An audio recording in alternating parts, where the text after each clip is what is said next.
movie involves a little circle, a wafting motion. It gets to be a habit. Have you been following the game? Wallace asks and sniffs.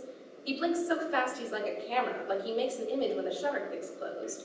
Like he fixes images by blocking them out. No, I say. Do you care who wins? No, I say. Well, you should, he says. It's part of your culture. He is a miracle of deadpan.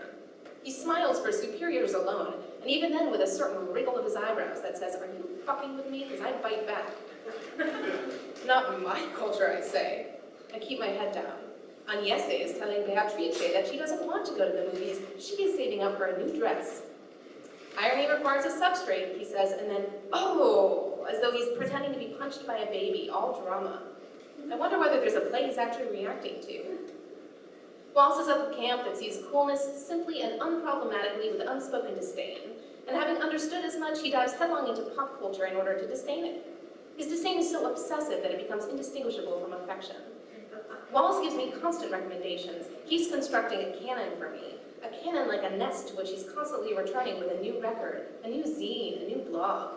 I'm never sure how he expects me to react. No amount of stupidity can deter him. I'm dragging his memes around like a fat suit. They bump into all my conversations.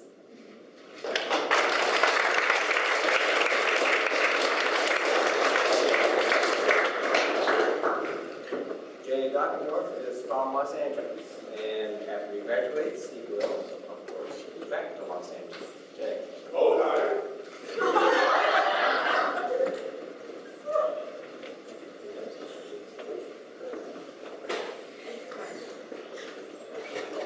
Hi, this is a play I wrote with Donald Margulies, and Ethan and Will and I have written 3 plays with Donald Margulies now. So I figured that I'd ask them to help me out with this first scene that I'll read. I hope it's not too long for y'all. And what the situation is my lead character, Jan, who played by Ethan, is in the process of recruiting the Ringo Starr All-Star Band to play in Nacogdoches, Texas, 4th of July celebration, where she's from. And she's just made contact with Ringo. This is their first phone conversation. Oh, and of course she's obsessed with the Beatles.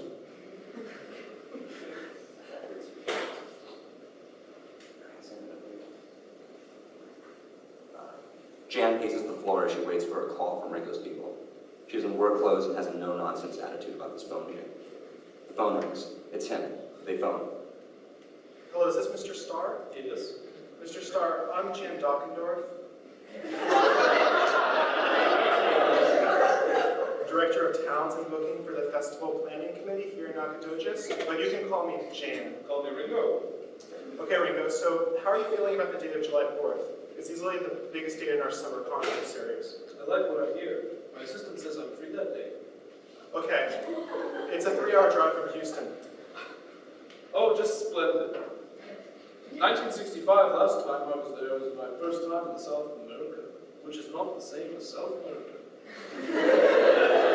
Girls there with pigtails that followed me and the guys around on a patch of grass with seats in our hotel backyard, even though our security guard had strong-armed them away.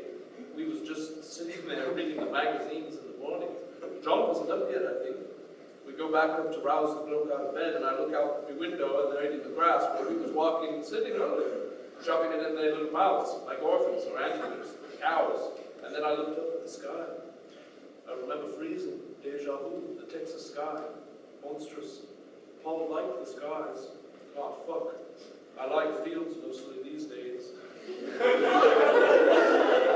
August 28th, 2 shows, one at 8 p.m., one at 3 p.m. Were you there for the 3 p.m.? I wasn't, but I've moved on. Have you thought about where you'll be staying? The Rosamond, perhaps? Where's best? Wherever they have chicken fried steak. And you should stay at my mother's house. Is that not a serious offer? It's a pretty dirty house. You wouldn't be comfortable. So you let me know about the breakfast then? Sure, you're too kind to offer 100. We won't. Money's the unfortunate part of doing this. I'll do it for 50. Recession, you know.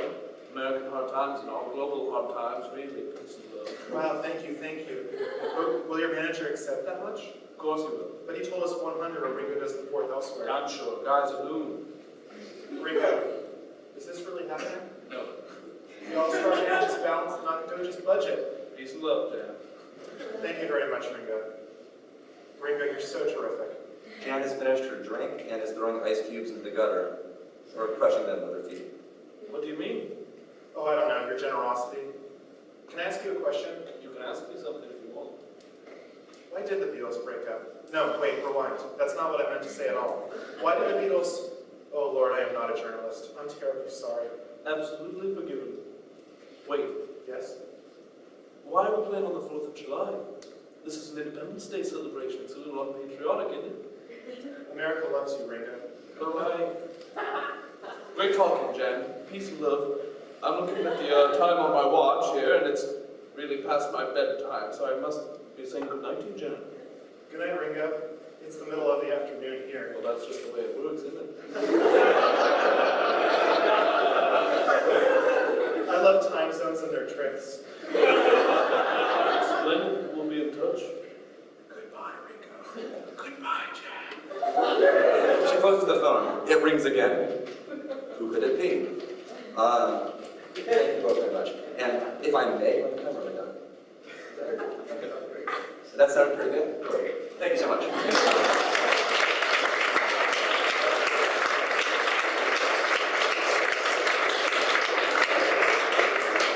Garrett Fiddler grew up in Oregon and Colorado. I'm not quite sure how he ended up here. He likes telling funny stories with real jokes, but they're completely serious. And the serious sorts of his brain include G.K. Chesterton, Neil Gaiman, sleep deprivation, deadlines, and cheese.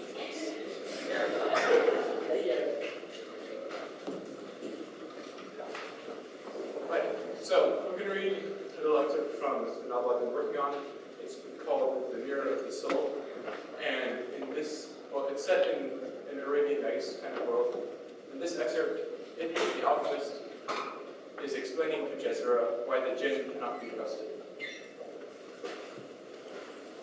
Idris turned away and looked toward the shops on the other side of the street. When he turned back to Jezra, there was a slight smile on his face, but it was difficult to tell if it was amused or bitter. Once there was a man who said, an alchemist, in fact, who was traveling through the desert, and he came across an old hermit and a talking monkey.